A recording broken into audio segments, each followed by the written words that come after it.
This is Hacking the Afterlife podcast with Jennifer Schaefer.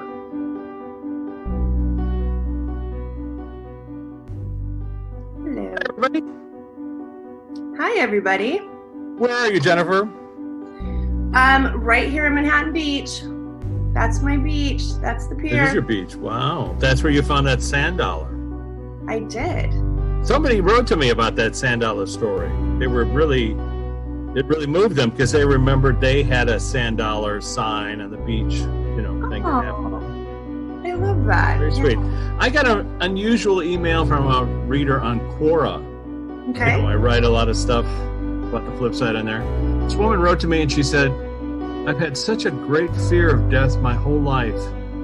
It's really been traumatizing. And then I started reading your posts and I started to feel a little bit more comfortable, and I think that's why I was able to conceive a child. You got someone pregnant? You got someone She's pregnant. So, I hope she writes a review. Read this book, you'll get pregnant. Exactly. I love that. I thought that was pretty funny. I mean, who do you tell? Not your husband. Because he's going to be like, get that guy. Arr. So anyways, so I have my backdrop, which is in outer space. This was my first backdrop. It was. I'm an homage to you all these months later. No, but this backdrop is in honor of our guest today, which is kind of like a hint. But, if anybody has paid any attention to what you and I do, I don't have to give you any hints. And I'm not going to know. But outer space, it's somebody, I have no clue whatsoever. Okay. I'll be good. It's good, though. It's good. Yeah. Well, let me just put it this way. The fellow that I thought we'd chat with today showed up last night having a conversation with me in my, you're half awake and half asleep. And my conscious mind was saying, am I really talking to this person? Now, I'll tell you, it's somebody that we talked to before. So who shows up? Is it Buzz Lightyear? Yes. No. But who's the astronaut? Who's the astronaut? I know it's not Buzz here. Aldrin. That's funny. Well, he's still on the planet. But related. Let me put it this way. We've interviewed this fellow. He's in a chapter in Backstage Pass 3. He's one of our group of super smart people that we invited. Right. So the first thing that I got was, I always put him in the wheelchair, but I know it's not him. No. But this leads to him, and I knew that would happen, and so I was looking for that. What? Paul? You're thinking of the one guy whose name is Carl. Carl Sagan. Carl Sagan. Very good. That's so funny. It is funny. It's like Paul Sagan, right? No. But listen, for those people tuning in for the first time, if you looked at the book, if you read anything that Jennifer and I have done, we've been doing this for a long time. And sometimes I think of a person's, or I say his name out loud, and then I show up at her office and she goes, what's John McCain doing here? Or Bobby Kennedy Jr., or I don't know. It goes on and on and on. But in this case, I knew that Stephen Hawking would escort Carl Sagan, into our conversation. Funny. That's funny that you knew Stephen Hawking would do that. And they are related. They do have a connection to each other, which I wasn't aware of until this morning. So here's what happened. Last night, I'm talking to Carl Sagan in my mind's eye, and I'm doubtful, dubious. Am I really talking to Carl Sagan? Am I imagining this? It comes from the same part of the brain. I can play that same tune all day long, but no. So just to skip down, I said, so if this is really you, I need you to give me some detail about your life that I can look up and find out to be accurate. And he said, I'm from Ukraine. And this morning I got up and I started looking up his life story, and it turns out his father was born in Ukraine. And when I saw that, I went, I guess we're talking to Carl today. So let's just skip down. Not about me. It's about Carl. So Carl, for those who are not aware that we've already interviewed him, including Jennifer, because she doesn't remember anything we say, I'm going to ask him some questions. And Okay. Luana, let's ask Luana if this is okay. Is he the person we should talk to? What's going on? Yes, they gave you the idea before. Okay, very good. And Carl, I got the impression that I don't know how else to put it, but you were saying I enjoy working with you. I mean, you said it in that way. Something along the lines of we could have a communication or a conversation that'll be helpful. And then, and just to share with you what I like with what comes through when you talk about the conversations, I just saw the trees like helping the planet again. So they're giving, you're talking, but I'm getting visuals from. Oh, that's great. That's great. They're giving the metaphor of why it's important for us to talk about this, to access people who used to be on the planet, who can help the planet, including somebody who loved the planet dearly, Carl Sagan, who the blue dot, the pale blue dot, that was his idea. The movie Contact was his idea. Quite a few other things. But I'd like to get into it with you, Carl. I hope you don't mind. I had no idea. But the whole reason why I did mention an astronaut was because yesterday, right, the almost launch. Well, maybe let's ask Carl. Is that related? Why did you show up last night?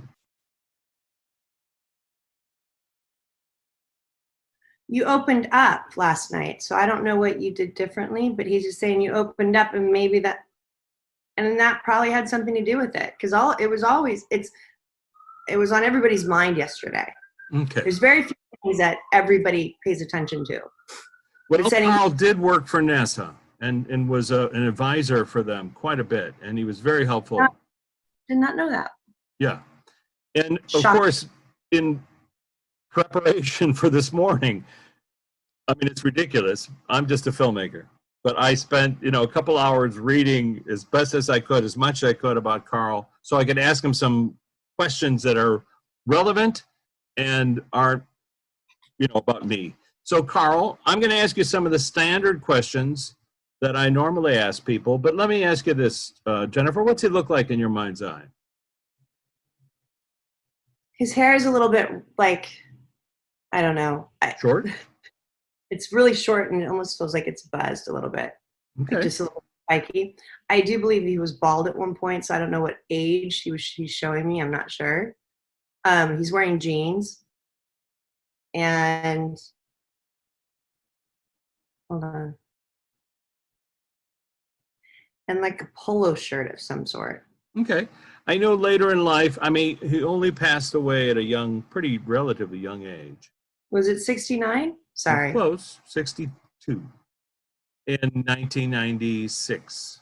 Wow. So 69, 62. I'm not going to make that fit, but it felt like in the 60s. I just never thought early 60s. That's really well, he died in 96, but he was only 62 years old. So, wow. But the point being, I think he had cancer late in life. It's an unusual form of cancer. So he might have been bald at some point because of chemo. I don't know. They have pictures of him? I don't know. I don't think I've seen a picture of him. Well, listen, he's presenting himself as he wants to present himself. So let's allow that, whatever. It might be related to going up in outer space. I don't know. I'm going to ask you some questions, Carl. And Luana, hello. Thank you for inviting Carl and making this a place for him to share freely with us. Who was there to greet you when you crossed over? Says it's fascinating. He can come by anytime. She likes having him around. Hold on a second.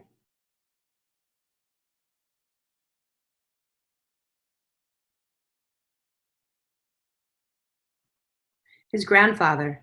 His grandfather. Okay. Yeah. Was that on your mother's side or on your father's side? Mother's side. Mother's side. Okay. He didn't know it, or the other, but he didn't. 50% chance of being right.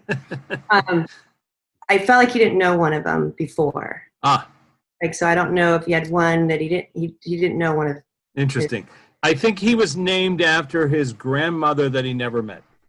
So Carl, her name was something Carla or Carl something. True. Yeah. So what was that like? So when you first greeted her or she greeted you, what was that experience like? Or did that happen right away, or did it take some time for that to happen? They came together, both of them, the grandmother and grandfather. Yeah, it took some time because he had a lot of people that he said somebody just grabbed his hand and he started flying. Okay. Interesting. Yeah. Go ahead. I was going to say, in our interview with you prior, do you remember that? Do you remember we talked about this? You described to Jennifer a feeling of sort of wandering different realms. Well, that's what he said. He said he was flying. So he's showing me a different visual of flying through the different forms, like almost immediately. So wandering could have been, I mean, I think yeah. But my question to you would be, at what point did you realize that you were in the afterlife? When he saw people that he knew were gone. That he knew. Okay. And you also discussed a little bit about, I mean, because he actually said before he left his body, he knew. Like there was something. Before you left. Okay. Why? How did you know before you left your body? Did you see some people? People come forward? He was floating above his body. So I don't know how that. All right. Okay, that's this is one of those topics that scientists talk a lot about, which is belief systems, and people sort of point to Carl as an atheist or an agnostic. He's quoted as saying that God, that he believed that the God of Einstein really was the whole idea of the universe, of natural elements and stuff, not a physical person with a beard. Right. And so, you know, when he passed away, there were a lot of people who said, you know, did he come to religion? Did he start believing God? I'm not interested in that, because we've had many people talk about this. They're just religion has its purpose, but he's kind of laughing about it, because that's out of all the questions that could be asked. I know you're not asking that, but that's what that's what they focus on. That's what they focus on. He's like, I would have never said anything. Well, let me ask you this, Carl. Let's just put this to rest. Is the story as it's been told to humans in various scriptures through all the religions accurate?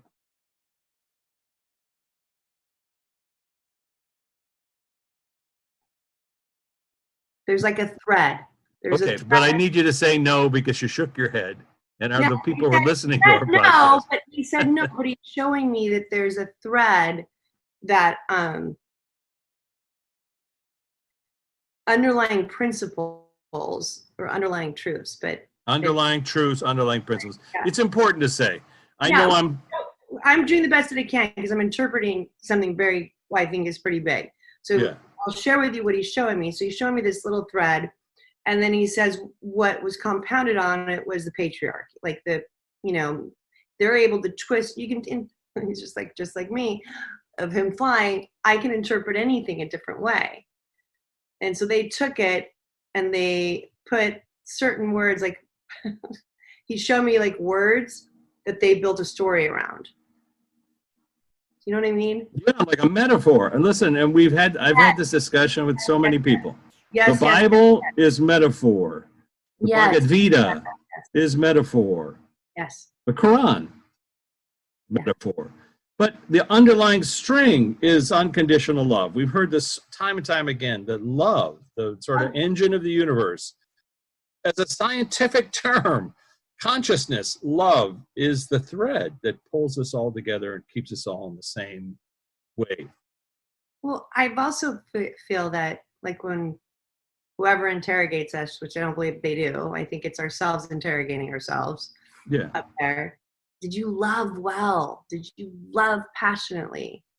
I think that's going to be one of the biggest questions. It's a great point. Love passionately or love well, as opposed to just existing in a state of love. Yeah. Love. It's not just existing in love, which is a great thing to exist in, no question about it, but it's to share it, turn the key, release the love, give it to other people. That's part of the journey. I mean, this is, and that's when Jesus didn't fight people. He loved them. He Well, didn't. it sounds like a thing of spirituality, but Carl, I want to quote you. Spirit comes from Latin to breathe. Spiros or spirare. Pneuma also is Greek to breathe. And so when the Bible is talking about consciousness, breathing, going Yeah. from a brick to something that's alive, they use the word spiros or pneuma or spirare, spirit. So Carl's point is that spirituality isn't that far away from science. We're talking about consciousness and how it functions. I don't want to get too far astray, because I do want to talk to you about your experience, Carl, which is once you got back there, your life was a very unusual in the sense that you were always an optimistic scientist. You're always somebody who took things apart, you examined things. You unpacked it like you do with dialogue. Unpack things. And there was a wonderful moment when 1939 you went to the World's Fair and you found, or you saw those things that they bury, so that you find it like thousands of years from now, that kind of a capsule. Yeah, time capsule. And that inspired you. And you were the guy who created the time capsule for the Pioneer spacecraft, the Voyager spacecraft. You helped craft the Arecibo message, which went into deep space. And the idea was the optimism that other people exist on those billions upon billions of planets that are out there. Okay. Have you met a few?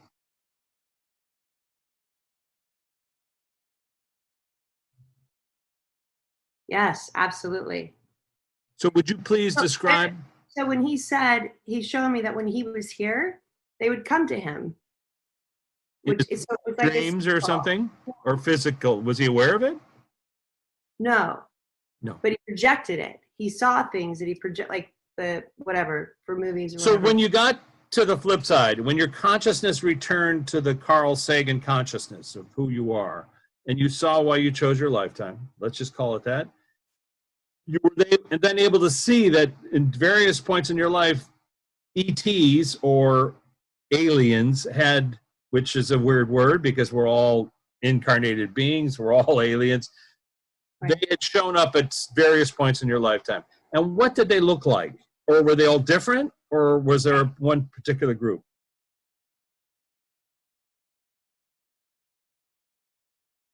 So they were lights. He just showed me all the different lights, like in your background. So there was like seeing light. Yeah, more like lights. And he just knew what lights were what. Okay. Have you gone to visit any of these other cultures on other planets? He says all of them. I don't know how. I don't know how. That's a lot. I know. Would you show Jennifer one, please? Could you put it in her mind's eye? He's saying the North Star, something dealing with the North Star. Okay, let's just call it. We'll just say that somewhere near the North Star, a galaxy or a planet. Galaxy. And describe what it looks like on the terrain of this one particular planet that you're going to show Jennifer. Showed me Subaru and Pleiades. Oh my gosh. Okay, Subaru. Japanese word for the Seven Sisters, Pleiades. And we've talked to people, Pleiadians. I think Jennifer might have. I just know I'm not thinking of it. Okay, just allow it. Yeah. Oh, Carl, are you saying you've been there to visit people as well?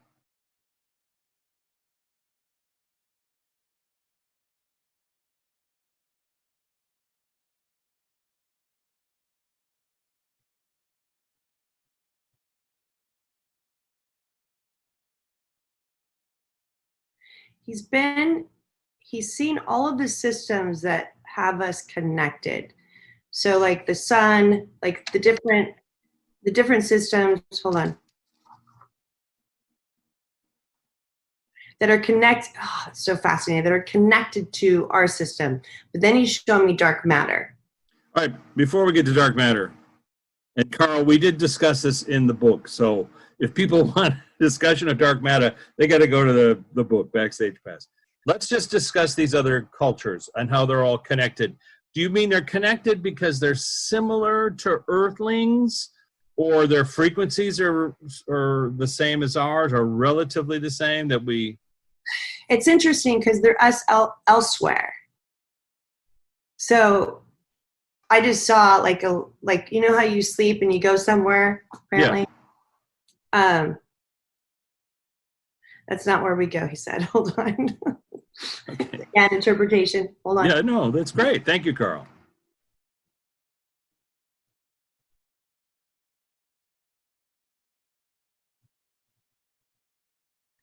Oh, okay. Right. So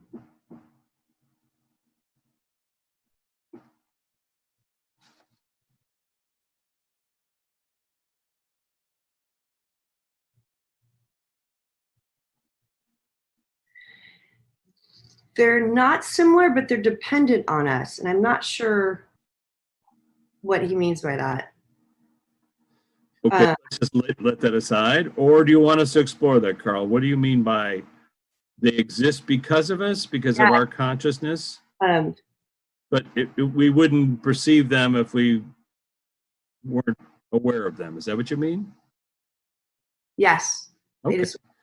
All right. So, how did you know that? Like, how? Well, I'm just following what he's saying, which is that their existence, or our awareness of their existence, is dependent upon our ability to be aware of their existence. Right now, in this conscious mind, I can't be. You and I can't be. But you can be, Jennifer, because your filters are different, and you're able to extrapolate these images that he's able to generate like a receiver into your mind. It's almost like... No, but he just showed me as me being a frequent, big tower. Like an antenna. Mm-hmm. Right? Yeah, like an antenna, like picking up these signals and translating it into this thing we call language. So observing that, Carl, going to all these different places and seeing other beings and realizing the nature of the universe and how these things work.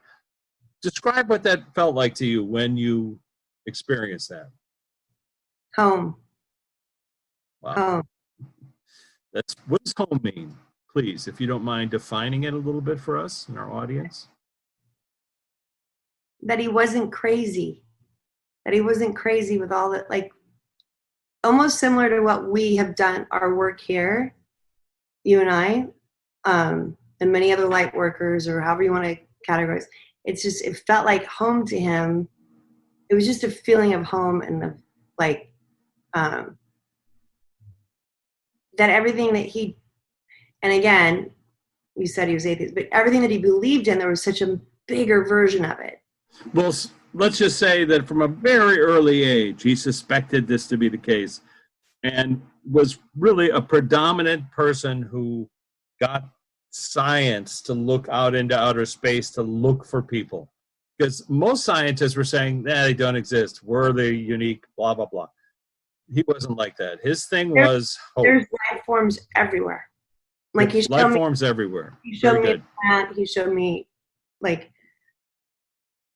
Well, let me ask you about that, Carl. You expressed a little bit of pessimism, about our planet in your last book. He says it's even better over there than our planet. Well, you just went like this to the planet. Like, knock on wood or wake up? You mean wake up or knock on wood? Well, I was going to ask you a little bit about that, the last book of yours, The Dragons. I forget the title here. I've got it written. But the idea of Dragons of Eden. There was really a note of pessimism about the Earth sort of devolving back into the Dark Ages because of its lack of science. That, we're eventually going to be following leaders who lead us off the abyss. Well, I'd like to know. He just laughed because look at how long it's taken us to send 2 more people up, to space. But I want to ask your opinion about the planet. Okay. Is it hopeful or pessimistic? He's looking at Luana. What does that mean? Lou, do you want to weigh in?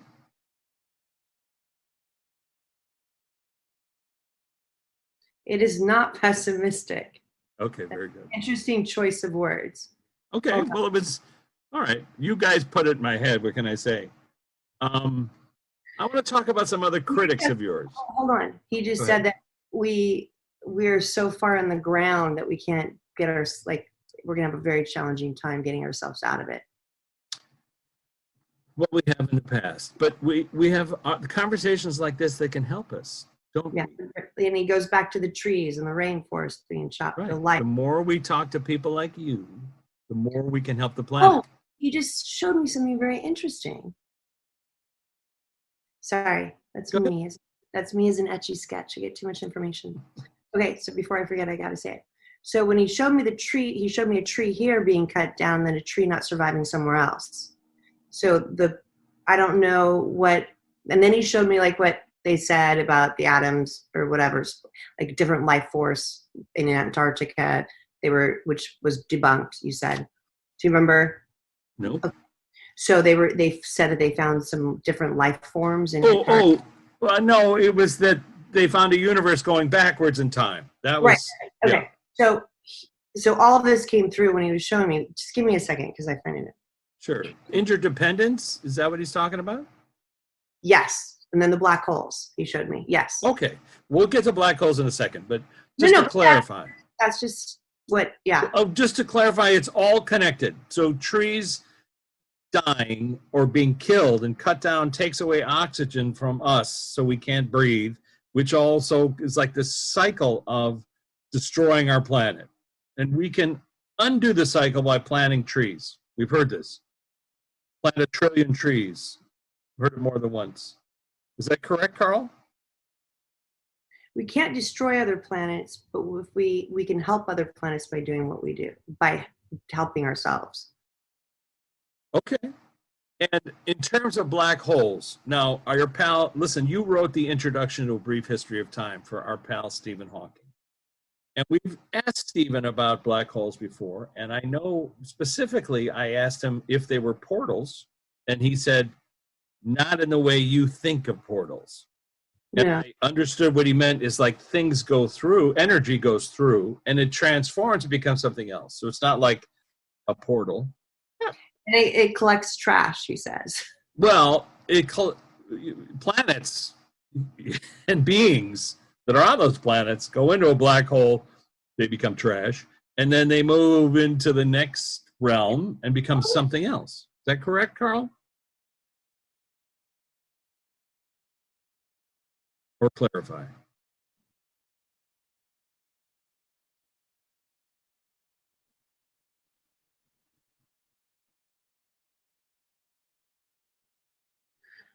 Okay. He showed me a tree and toilet paper being reused for something else, recycling. Yes. Recycling.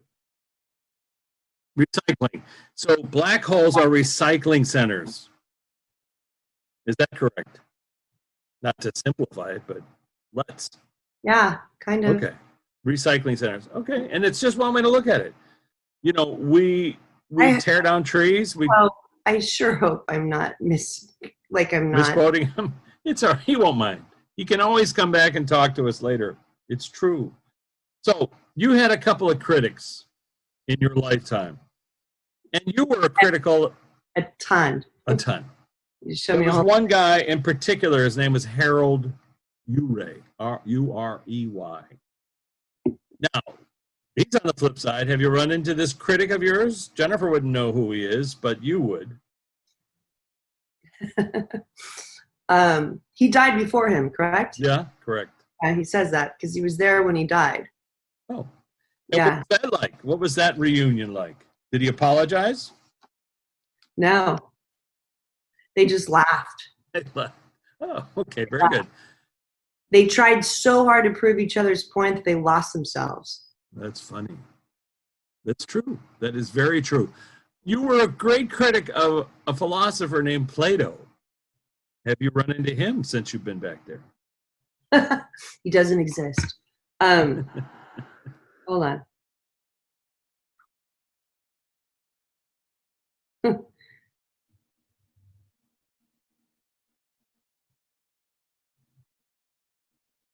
It's interesting because he's like, I was a critic because so it's almost like he was there with Plato. So whether he was a part because he recalled a lifetime where he knew him. Is that true, Carl? Yeah. You lived in Greece or in Athens in that time period. And he was his nemesis then. What? He was, What was his then? yeah, he was his nemesis then. Oh, he was nemesis back then. That's hilarious. Jennifer doesn't remember. We had a conversation with Socrates because I asked, was the story that Plato told about Socrates' death accurate? And Socrates, quote unquote, came through and said, bullshit. He made it up.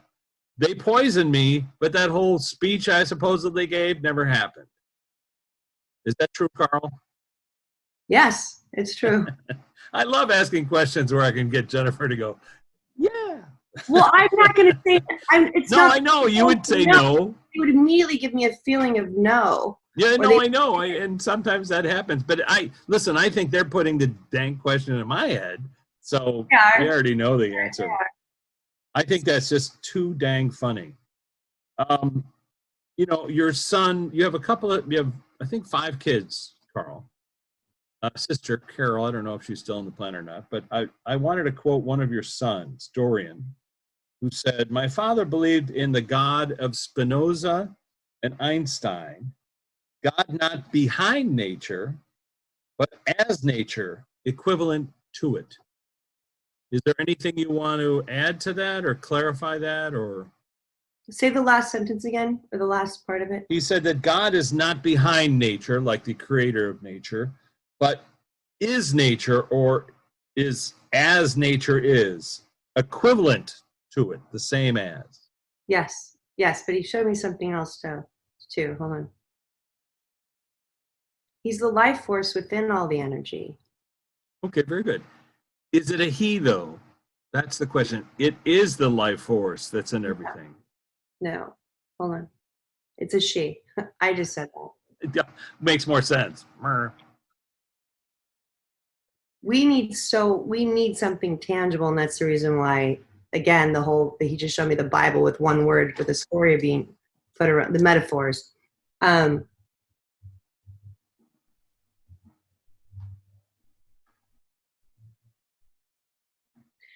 He says, I am.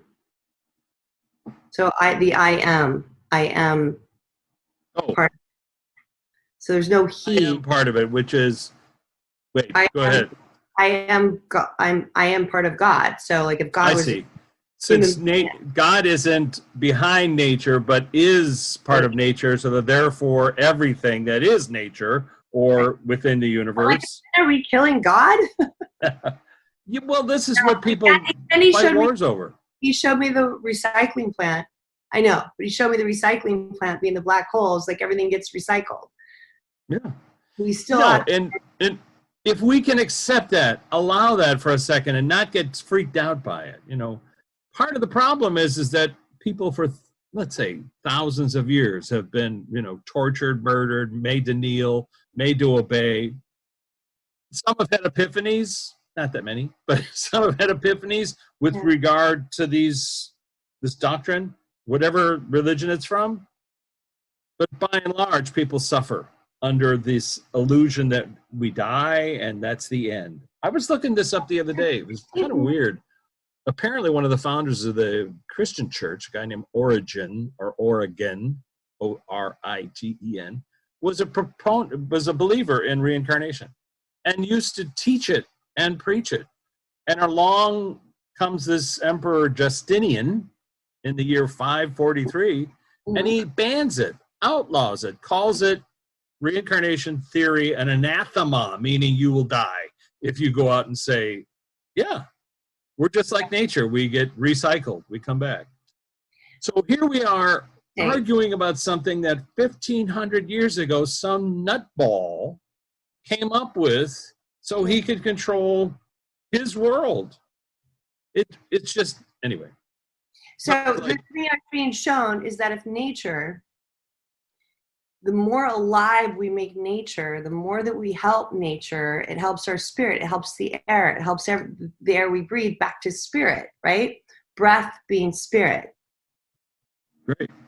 So it's actually so simple, but we're so stupid when it comes to it. Well, Carl, you can help us, my friend. So speaking of breathing, What would you advise in terms of cleaning up our environment so that we can get more oxygen, fresh air, or fresh water, or not to use fossil fuels? What are some avenues? Pick one.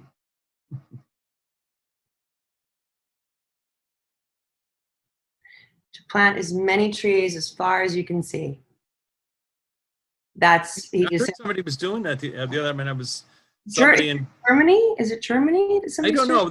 Somebody had figured out a way to plant trees with a drone. They literally, you put the seeds in the drone, and the drone goes out somewhere and it plants these seedlings. So it's like you could have it working all the time. And that's just the beginning, but yet at the bottom. And then he says,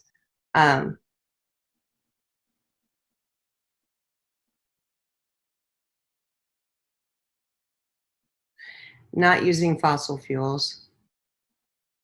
And what's an alternative? Or in moderation. We've talked to some of your colleagues. One of your colleagues suggested using water, that apparently uranium is naturally occurring in water and it's not radioactive, and apparently ocean water. In the ocean. In the ocean. You just said that. Sorry. I told my son Jack, I'm like, you're going to invent jet fuel from ocean water. You've got to figure this out because I know someone's going to do it. Wow. So, Carl, how would we do that? How do we do that? How do we take seawater and turn it into jet fuel or fossil fuel? Or fuel, I'm sorry.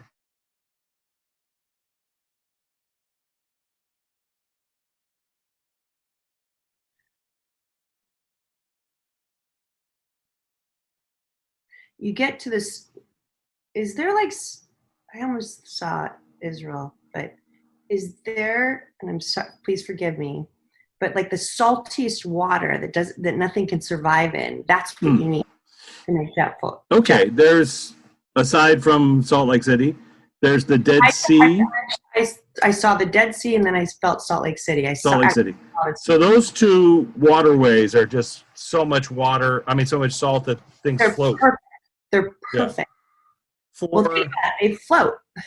Okay, and for using, so just try to describe it to us. I know this is weird and complicated, but let's take a gallon of salt water from the Dead Sea. What do we do to it? Do we heat it up? Do we put it in a... Well, he shows me. That's weird. He just showed me like recycling plants, or like what they do with, separating? Okay, hold on.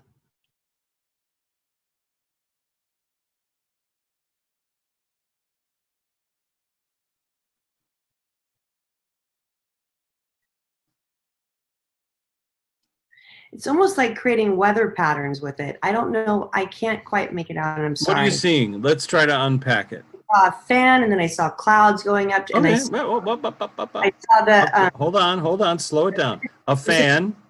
Okay. Going like in a circle. Mm-hmm. Is it moving? Lots of them, yes. Lots of fans. So are they blowing water, or are they blowing the air above the water? Is the... They're blowing it, which I don't... Maybe it's evaporation. Is it evaporation? So like you heat up the water? Okay, thank you. This is how Jennifer and I work. So the fan represents evaporation. Right. So to separate, which would you do at a recycling factory, you put one thing with the other. So you separate the salty water, or the salt that's in the water, from the water. Next, then you saw, after the fans. Oh, that's interesting.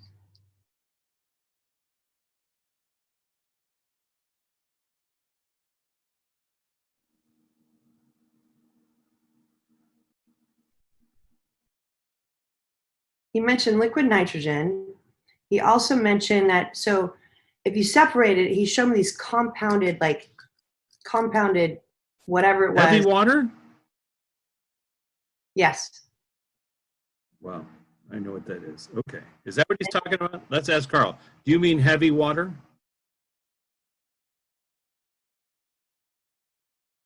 Not exactly, but the closest to it. Yes. Okay, very good. He's showing me, That means. he's showing Go me ahead. something that.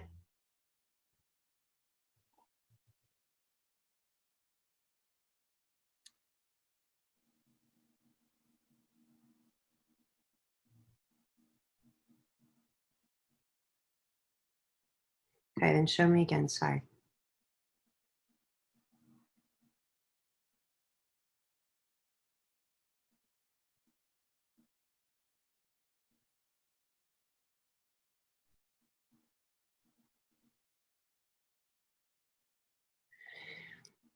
If I get this right, I feel like there's something that it's almost like heating something up in a microwave, but it's not a microwave. I So understand. I have no idea what he's. I think I get it. And let me It's not, clarify. but that's what it was showed, like something that's compounded. So the salt and everything else is compounded in these little, that then it comes through and. Okay, let me just break it down. The microwave represents radiation. That's what a microwave is. Carl worked on the atomic program or pieces of it back in his day when he was at the University of Chicago. And he also had like top secret clearance for a number of different programs. So, and they even were thinking about blowing up an atomic bomb on the moon at some point. Ridiculous. But I think what he's talking about when he shows you a microwave, and when I asked about heavy water is radioactive water, and it's what they were working on to build the first atomic weapon. Fortunately, the Norwegians were able to destroy the Germans' heavy water plant, which saved the world from Germany getting the atomic weapon first. I happened to take a course at Boston University, and in the class came the guy who was responsible for spiriting heavy water out of France to England. And he told the story of what that was about. Heavy water is a radioactive substance. And so what Carl's saying is create heavy water using salt water. And there's uranium naturally occurring in salt water, and it's not radioactive. So the idea of using somehow that water to create energy, is that correct, Carl? It's something similar to that, but he's saying just like you said, taking all the nutrients and everything you can grasp out of the salt water, right? Out of the saltiest water. Uh-huh. And then it's combining with something, but I don't know if we have it just yet. I don't know if it's there just yet. That's okay. We'll find out from him what it is in the future, and then invest in it. Future session, right? Well, right. What's interesting is my great uncle, William. He was in charge of doing the physics for the detonations on the atomic bomb. He died from cancer. I remember you telling me that. Yeah. Yeah. It's always been fascinating to me. Well, the idea, we've talked to our buddy Albert Einstein in the past. We've talked to some of these other physicists. And the point is, yes, nuclear weapons are bad. However, the concept behind them is good. It's finding a way to create energy out of natural elements. Uranium is a natural element. Heavy water is something that's artificially created, but it's ostensibly a natural element. So the idea is using water for energy rather than earth, uranium. Yes, because then it's not, then you're not polluting the earth. Okay, yeah, that's what we're trying to do. Thank you, Carl. It's a different type of recycling. A version of recycling.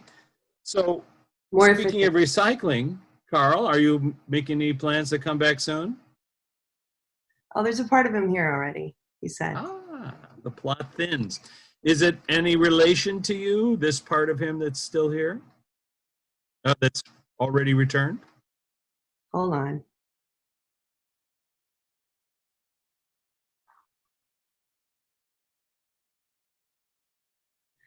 I don't believe you. Give me a second. Well, if it's somebody you know, you don't have to repeat that because it'll freak them out and it'll freak everybody out who knows them. But let's just say he's saying somebody you know is already back, is partially part of him. I'm reading your mind now. Is that correct? Yes, hold on a second. it's interesting because he kept showing me the presidents, and I'm like, I don't believe you, blah, blah, blah. And he's like, no. And then he showed me that 13-year-old kid who has four. Wait, here's what I'm saying. If you identify the kid, then it becomes problematic. So there's nobody. Nobody. No, I'm not saying that. Here's what I'm saying. I'm not saying, I don't censor you.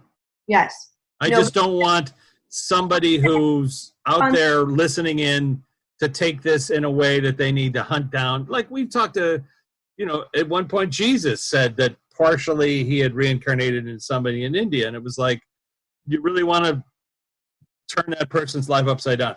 Because here's what we need to do. We need to clarify. And if I may, Carl, weigh in on this. Lou, when people come back, they're only bringing a portion of who they are. It's not a one-to-one. It's not like they leave over there and then show up here and then that's your loved one. It is a portion. A portion of their energy. And right. We've talked to people and the general consensus is about 30%. That's what people mostly say. Some people bring more, some people bring less. So what Carl is saying that he's already poured a portion of who he is into someone that's on the planet who will become a scientist or will not. It's up to the. Interesting. I'm like, you're absolutely right. But I'm sorry, I have to say before it goes away. What was interesting is I'm like, so what is it that if you had a final thought? And he said, love. He goes, and then he showed me, if you love, the trees and the planet, then you're going to do something about it. If you love animals, you're going to do something about it. I'm like, well, do you have to love people? And he started laughing. that would help. He's like, but yeah. That's funny. So this actually, so hold on a second. That's actually loving well if you love the planet. Like William Blake he wrote something that talked about if you teach kids not to hurt, little bugs and insects, they don't become axe murderers later on. They don't want to kill anyone, And so if you teach, I'm saying this to people because some people, when you say, did you love well? They're like, I don't have a boyfriend. I don't have a husband. Yeah, they think of it in that. Lucky. And then, sorry, that was just me. And then they think they get in their head about just people. But what they were saying is that loving well means do you love something so much that you're willing to help it? Right. I think that's an important part. That is important. But before we lose Carl, and I know you got to leave soon, but Carl, I want to ask you a couple other questions. The movie Contact, which was based on your book, was that an experience that you had? Yes, from that's what he showed me. That's what he showed. Okay, so it's like him after he passed. Well, was it an experience that you were presaging, or was it an experience that you had in your sleep, or in a previous lifetime? It could be any one of those.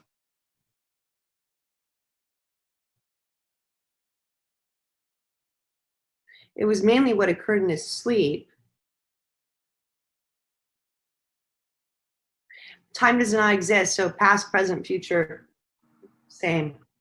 Time does exist. It's just relatively different. I know with Jennifer and I say this every time, but because we wouldn't learn anything if time didn't exist. We wouldn't come here and learn a damn thing. Well, no, but it's not linear. I know, but I'm just saying over there, the experience of time, as we've heard from many people, feels like it's all simultaneous. But when you think of your own lifetimes, each one is lived in a linear fashion so that you can learn. So my question to you, Carl, part of who you are as a person and your journey was planned, who you were going to be. Yes. That you could teach people. Is there a goal, though, within this, which is what should people take away from your lifetime, which is to learn that we're all aliens, or to learn that people exist on other planets? To learn to be open to the possibilities that they do exist. It's just, he just showed me, was it Fred? It's the other person, atheist, like it's better instead of, thank you, instead of people focusing on the fact they didn't believe in God or whatever, he's saying, just be open to the possibility that it exists. Yeah, that was our Harry Dean Stanton quote. Yeah, Harry, sorry. Thank you, Harry Dean. And it's so funny because he came in. So for Carl, he says his purpose is to open up, because think of all the movies that have been done because of it. If you think about it. Yeah. Well, to open let's up put it this way. We're open to it. Some people are open to it, but we still there are with other each other. So hold on. That's interesting. That's a whole different take. Let's say that we're not aliens, but yet trees are aliens. Cats, like dogs. We just think they're cats and dogs, but they're all different life forms. He's just like, everything's a different life form. I don't know. Very it's good. Just interesting. Yeah, no, I think that's a better way to put it. Not that we're all aliens, but we're all life forms. And if you look at it, if your cat can see things flying around that aren't there. It's alien to you. Yeah, absolutely. Well, they discovered yesterday, they announced that dogs can smell the coronavirus on people. Yes, they can. They can smell. They can smell cancer. They can smell anything. Yeah. So I was saying, wouldn't it be great if we could get your dog to bark? Somebody's coming this way that is coronavirusized, and you're like, stay back. My dog knows you. Social distancing with a dog on a leash. So, Carl, I would be silly for me not to ask. Any advice you give us in this weird pandemic we're involved in? Huh.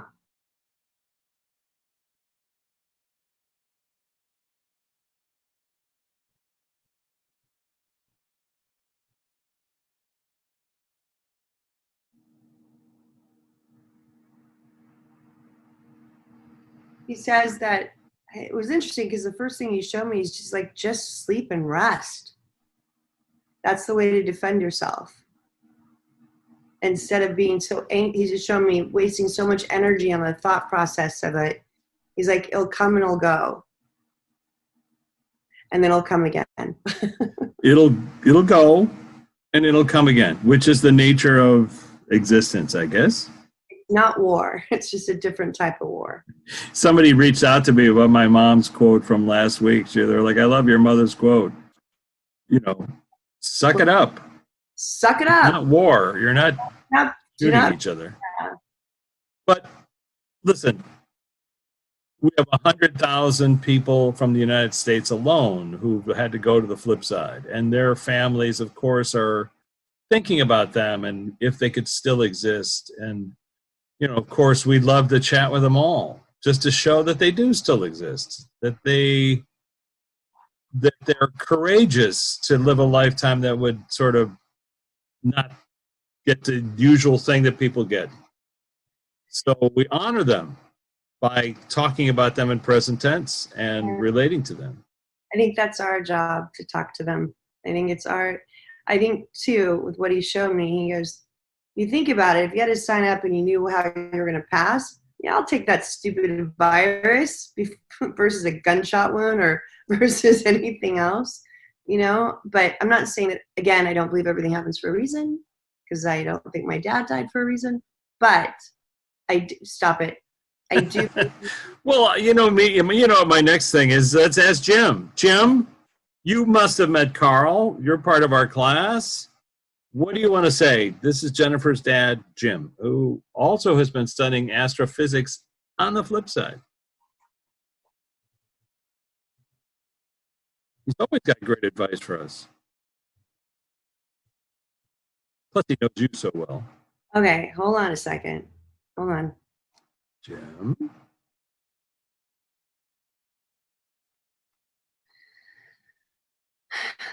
What reason was it then?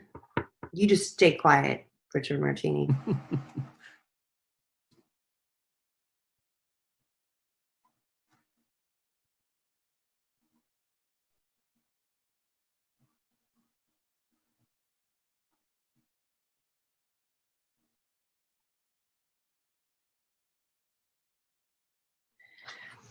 Give me a second.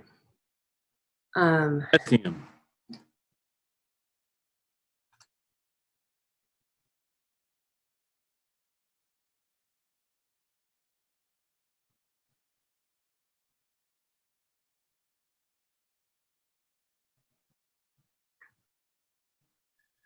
Oh.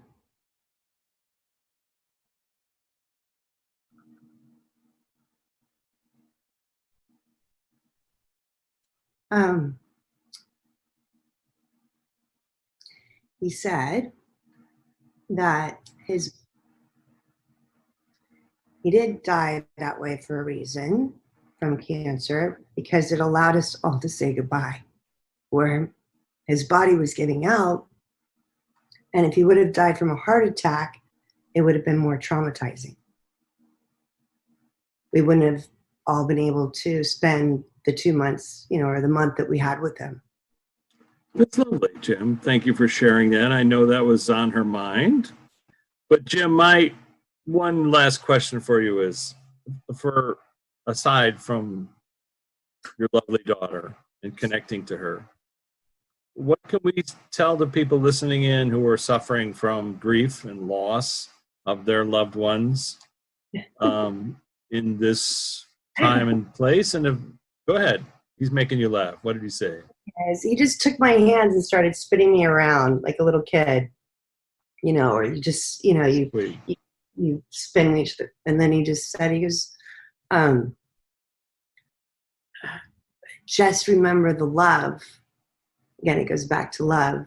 Know that we're always here. And that he feels so fortunate he can talk to me.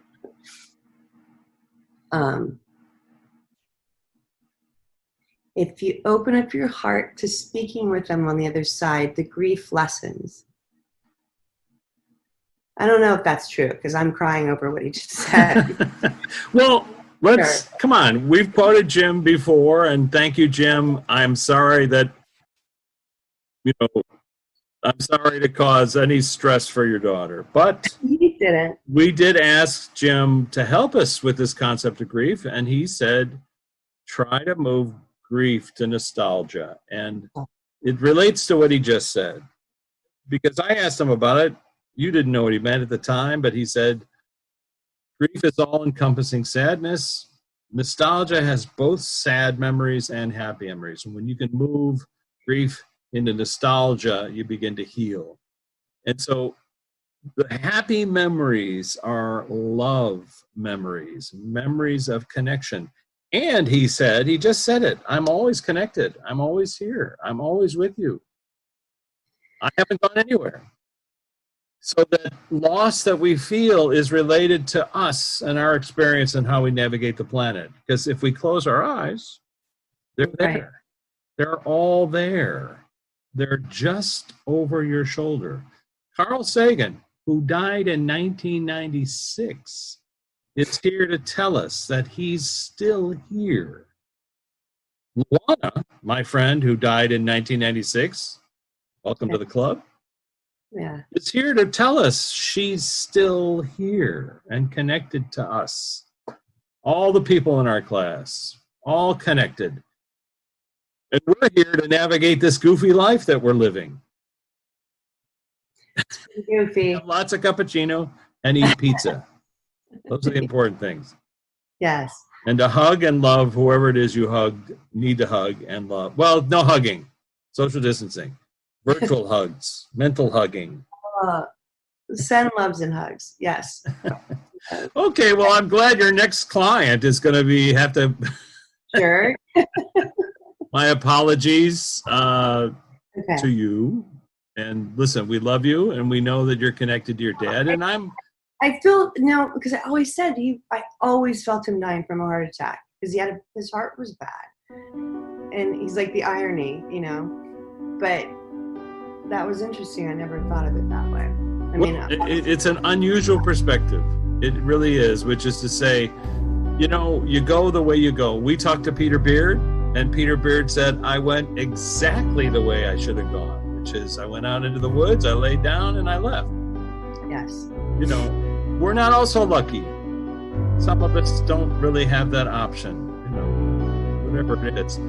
They just choose something happy. Something happy. So let's be happy in the knowledge that Jim is still here, Jennifer's here. Rich is still here, we think. We don't know. It could be in outer space. Nobody watches this. I learned so much from it. It's amazing. Carl's here. Carl, thanks for showing up last night. I appreciate it. I'm just trying to see, is there anything else you asked me to focus on? I think I've asked you everything I need to ask you. I appreciate it. Very unusual conversation, and you know, if you want to come back, you're welcome. You're part of our class. And I hope that other people do the exact same thing we're doing, which is to access you, ask you questions, see if they get different answers. That'd be great. I'd love to hear it. Oh, it's so funny. You showed me a common thread again, like with the Common Bible. thread. That's us. Common thread. Common thread. So, Right. and don't forget to name the device that they make to fix energy after Jennifer and me. What would that be called? The Schaefer Martini. Schaefer Martini shake. Schaefer Right. Martini shake. Okay, love you. Thank you so much. Apologies to your rest of your world today. We're It's backing you up. love you. Bye. Love. All right. This has been hackingtheafterlife.com with Jennifer Schaefer.